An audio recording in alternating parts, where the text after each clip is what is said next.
The Alpinestars Supertech R10 is easily one of my favorite motorcycle helmets I've ever worn. It looks super fast, it has some really nice features like a massive viewport and their adjustable A-head system, which honestly, when I first heard about it, I thought it was a gimmick until I started using it.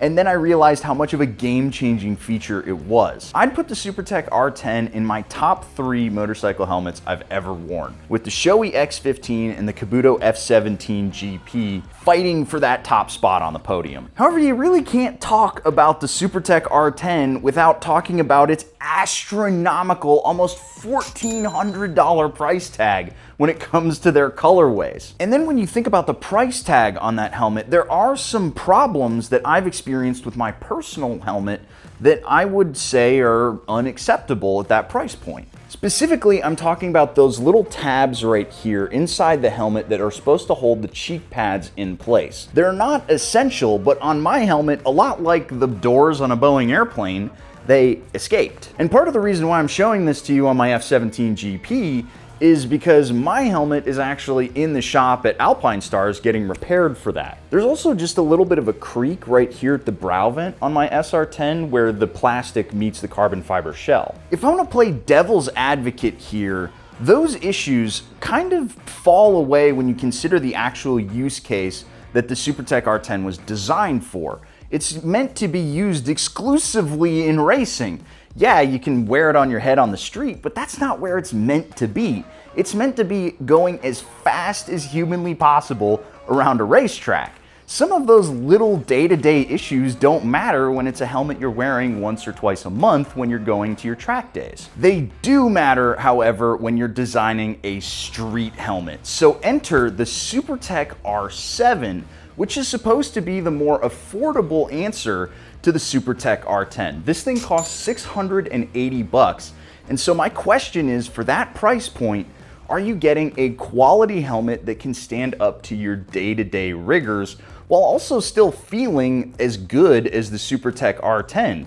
Because they're boasting a bunch of features that came directly off of that lid. Luckily, the folks at Alpinestars invited me out to a track day in Southern California, so I drove myself from Austin to LA with my Sportster so that I could test this thing on a racetrack. Not to mention spending a little bit of time in some nice California twisties. But the first thing that I want to talk about is what actually comes with this helmet, because when you unbox a Supertech R10, you get a bag, you get a bunch of visors, you get a bunch of extra spoilers and tear-offs and stuff. What comes in the box with this thing? Well, you got the helmet, a clear visor, the chin skirt, breath guards, and a handful of other little doodads, as well as a pin lock visor.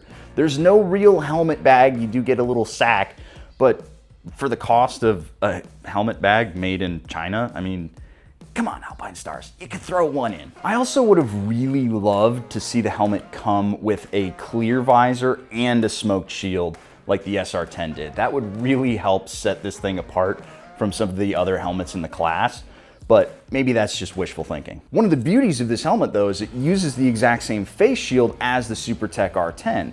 So if you already have one of those helmets, you could take the dark smoke shield that came with that thing and pop it right on here. Now this thing looks fast and it's got a bunch of its big brother's DNA, so let's hit the track and see how they shake down side by side. We're gonna take a few laps in my R10 and then we're gonna take a few laps in the R7, see how they shake down.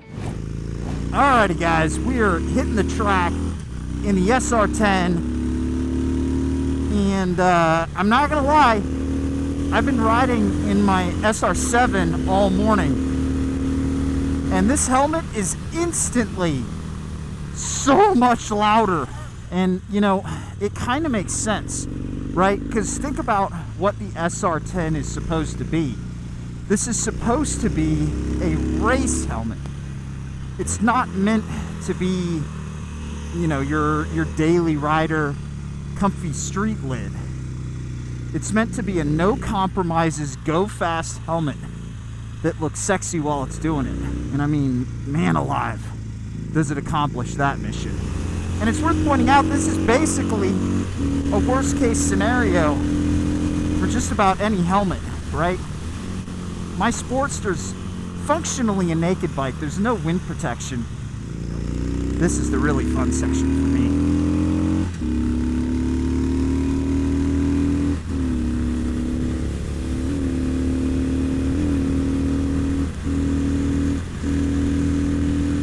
But yeah, it is wild how loud this helmet is. And it's also worth pointing out that I don't have a pin lock in here. So as I'm breathing pretty heavily going around this racetrack, it's a little difficult to sometimes see where I'm going taking these big gaspy breaths, but I'm not going to blame the helmet for that. Let's get back in the pits real quick and let's swap over to the SR-7 and see how it feels, shall we?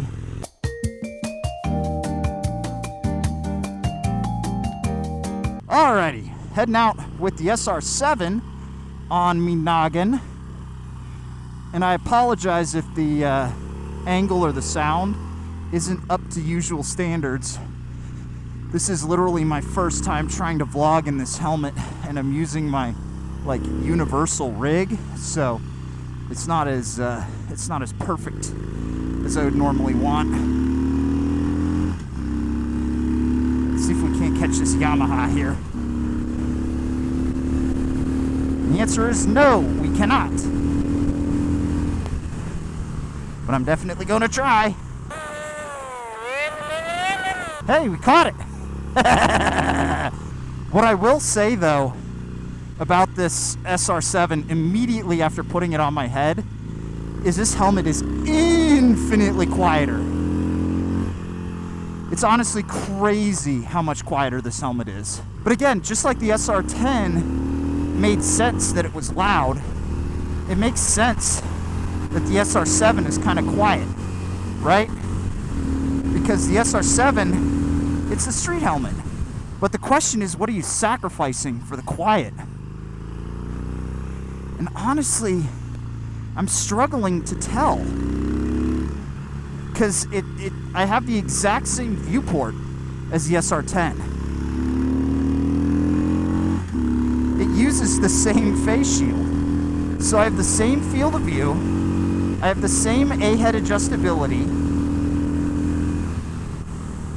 and honestly, the quality control, just putting it on my head, hot swapping between the two, the SR-7 feels like the build quality is much improved. But yeah, honestly, on the track, it's really hard for me to say that the Supertech R10 is really where you need to be. What's so wild to me is this thing feels every bit as good on my head on a racetrack as the SR-10 does. And I'm not the only one who feels that way. In fact, I asked Dave from Canyon Chasers for his 2 cents. Somebody missed a gear. Look, even your thing says V4 on it right there. This is version 4. We've been arguing all day about V-twins or V4s, man. I didn't know we were Let me make sure I'm actually rolling for that, because that's fucking awesome. Right, so I think the first thought is like, okay, you're gonna come out with a mid-tier helmet, it's gonna feel mid, right? Like it's half the price of the Big Daddy one. Now my comparison on the track, because that's what we've been doing all day today, is the super expensive AGV is what I've been wearing. And this is comparable in every way, and in a lot of ways it's almost better. The one thing that blew me away is you go down this back straightaway into this big bermy bowl, and I'm going in like maybe 110, 120 or whatever, and the bowl is like 180 degrees. You have to really turn your head. Huge. It's a big head turn. And I didn't even realize it until we were talking about it, that I'm doing this big head turn and there's no turbulence on my neck at that speed with my head completely cranked over. Yeah. That's objectively impressive. And we're thinking that's entirely just down to these, which honestly, when I first got my Supertech R10, I definitely thought those were just kind of a gimmick. Well, they look cool. They look really, I mean, everything's got wings nowadays. Well, winglets. These are like, who doesn't want more winglets? Put wings on your head for that extra downforce. I love it. But the thing is it actually works. As far as we can tell, it'll be interesting tomorrow on the street to see where there's more head checks and more of those kind of head turns. Yeah. I spent most of the day on the Naked Tuono, which is a bike I just love. Which he dropped at the beginning of the day. Don't you shh. But like with all that extra wind and turbulence, it just didn't seem affected by it, which is, you can't say that about many helmets. Yeah, and I've been flat out basically from turn 11 all the way to the bowl, which you can on this bike just 100% throttle the whole way. And it's quiet. Yeah, I was just gonna ask you and that. it's stable. The quiet, like have you noticed the lack of noise inside that helmet? It's significant. Like when I open this top vent here, sure, there's some noise for sure. But when I just close it and I'm running this little baby vent that's in here, super, super quiet. And honestly, like I've had the music going Oh, really? all kind of all day. And I'm impressed with how either loud it is or just how quiet the helmet is. Something that we both noticed that's a little odd is these pads actually feel nicer than what's on the Supertech R10. We did notice some different quality issues too. It seems like a lot of the quality issues on the liner on the underside have really improved on this one from the R10. Like the stitching through here, these materials here, so like if you were to set it down on the ground so it doesn't fall off your mirror, it's a little more protected. Yeah. It's a well thought out helmet. So we're both shills is what you're saying. Yeah, we're both shills. We've been wooed by a good product. I don't even know, like, what do you say about that? I mean, I feel obligated to say something bad about it. Okay, something bad that I don't like, and maybe this will develop a little bit tomorrow. I don't like the buttons on the comm system. I can't feel them. The button combinations are weird. They need to rework that. So while we're talking about the communicator, let's give you some details. This is Alpinestars A-Connect system, which is designed to fit inside this helmet. Now it doesn't come with it, it's an optional extra for about $550. It's based on a Sena 60S, so it has all of their architecture. It also uses the Sena app. There's a separate app that allows you to directly connect this thing to other communicators, say a Cardo or whatever no-name communicator you might get on Amazon. It uses your cellular data to do that, and so you don't actually have to worry about button combinations. And that's neat in theory, but you don't need another app to do that. You could use like Discord or like a phone call, because that's essentially what it is. That does mean that if you lose cellular data, however, you're not going to be connected to your buddies anymore, and you're going to have to do it the old-fashioned way with the mesh connection. Let's talk about the good stuff first. The Harman & Kardon speakers that come in this thing are the best speakers I've heard in a helmet so far. They're better than what comes with the Cardo, the 40mm JBL drivers. I'm sorry, I work with Cardo, but this is just a reality. They sound better. In fact, the speakers are so nice, I'm actually kind of bummed they don't use a 3.5mm jack to connect to the A-Connect. They use a proprietary one, which means that I can't just swap these speakers into other helmets. That would actually be really nice. On our second day group ride, we actually did use this communicator to communicate with like 8 or 9 different bikes, and for the first time, I've actually only had to press one button to connect with a ton of different riders. This is super convenient. But you heard me mention it on the racetrack, and I'm gonna have to talk about it again. The biggest sticking point I have with this communicator, it's actually the buttons. These buttons, this is no bueno. The buttons are taking me a very long time to find because they're behind my head, right? They're behind my ear, so I have to reach way back here, and I have to start by finding the back button, which has, I think, the biggest of the ledges, and then I can find the center button, and from there I can find all the rest. I feel like the buttons are a little bit too close together, and they're not as defined as they could be under a gloved hand. It's worth pointing out that I do wear gauntlets on the street, and gauntlets are thick. These are meant for you to go sliding on a racetrack in. And despite me having good feeling through the palms, at the bars, my fingers, I can't feel diddly squat through them. And so it takes me a long time to really find what I'm poking for behind my head. However, it is worth pointing out that because we don't have a big block sitting off the side of the helmet, there's no low pressure burble that's making a lot of noise back there. So it's a lot, again, it helps preserve that super quiet environment in this helmet. But let's get down to brass tacks, because all of my biggest issues are right here at the communicator.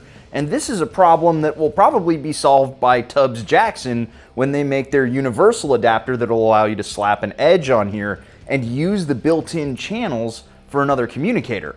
Also worth pointing out, Tubbs Jackson is the most Bubba-sounding name for a company I've ever heard, and I would not expect it to be an outfit out of the UK that's 3D printing adapters for motorcycle helmets. But all the rest of my issues with this helmet are pretty small. Like, I don't love the way that these chin vents feel. They feel a little plasticky, and I always just leave mine open on the Supertech R10 because I'm worried that with use they may get a little bit brittle. I also think it's kind of dumb that Alpinestars uses a rubber plug for that front chin vent right there, because like most people, I took it out and then I set it down somewhere and promptly forgot where it was. It's in my truck somewhere, in the same spot that all of my 10mm sockets went. I almost immediately lost it. I also almost immediately lost it on my Supertech R10, which is a good thing because I'd never close that vent anyway. But this is a solved problem because pretty much everybody else uses these sliding vents. I don't know why we don't do it here. But basically all my quality control issues with the SR10 have been solved here for the SR-7.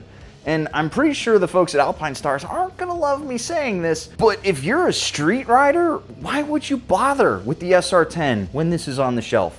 Seriously, it's like half the price, and it's definitely not half the helmet. It basically inherits all of its good features from the SR-10 and then just makes it quieter and more comfortable for the street. In fact, I'm probably going to use my SR-10 almost exclusively on the racetrack now and start vlogging in this thing because it's so much more quiet and comfortable for street riding. At less than $700, I don't see a world in which this helmet doesn't become one of the most popular lids in the middle price segment of motorcycle helmets. In fact, I'm actually looking on Revzilla right now, and in the black gloss and the white gloss, these things are completely sold out. You can get the white in the 2X, and you can get the black in extra small. The matte black and the gray are still available, but I think once we get these fancy colorways here, they're not gonna stay on the shelves. But let me know your thoughts down in the comments below. Are you interested in checking one of these out for yourself, or did you already grab one? And a huge shout out to Alpinestars for letting me try this thing out both on a racetrack and on the street. And yeah, I think this is my new vlogging helmet because I like the red. It matches my gear. Motorcyclists, we're so vain, am I right?